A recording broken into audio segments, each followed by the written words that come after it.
సింహానికి కాపరులు ఉంటారా ఉండరా? అదేమనుకుంటుందో తెలుసా?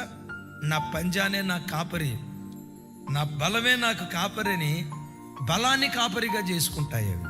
అవి తమ బలం మీద ఆధారపడతాయి కాబట్టి కాపరి వాటికి అవసరం లేకుండా అయిపోయింది. సరే, ఏనుగు ఉంది, ఏనుగు కాపరి ఉంటాడా? ఏనుగు తన బలం మీద ఆధారపడుతుందా? దాని ధైర్యం ఏంటంటే, నా తొండంతో 20 సంవత్సరాల క్రితం నాటిన చెట్టును కూడా ఉన్న పాటను లేపేయగలుగుతాయి. ఏమనుకున్నారు నా తొండం అంటే? ఈ తొండంతో నేనేమైనా చేయగలనని అది తన బలం మీద ఆధారపడుతుంది. సృష్టిలో ప్రతి జంతువు, ప్రతి జీవరాశి తన బలం మీద ఆధారపడి బ్రతుకుతూ ఉంటాయి. తన బలం మీద ఆధారపడకుండా, తన శక్తి సామర్థ్యాల మీద ఆధారపడకుండా ప్రతి క్షణం కాపరి మీద ఆధారపడే ఏకైక జంతువు గొర్రె. కానీ విచిత్రం తెలుసా? తమ బలం మీద ఆధారపడే జంతుజాలమంతా కనుమరుగైపోతుంది. గొర్రెల మంద రోజు రోజుకు విస్తరిస్తూ ఉంటుంది. ఎవరైనా మనల్ని చూసి అది కదా గొర్రెలు గొర్రెలు గొర్రెలు అని అన్నారు. ఎస్, మేము గొర్రెలమే. మనల్ని గొర్రెలనే ప్రతి వాళ్ళు, ఎగతాళిగానే ప్రతి వాడు తోడేలు జాతి విస్తరించడం చూసారా? ఆ జాతి ఎప్పటికప్పుడు అంతరించిపోతూ ఉంటుంది.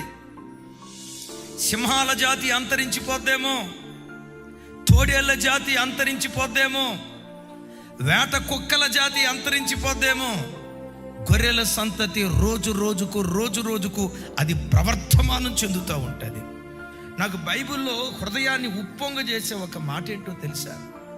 ఇశ్రాయేలీలకు ఆధారుడు నరుడు కాడు. మరి ఇశ్రాయేలీలకు ఆధారుడు ఎవరు? ఇశ్రాయేలీలకు ఆధారుడు దేవుడైన యెహోవా.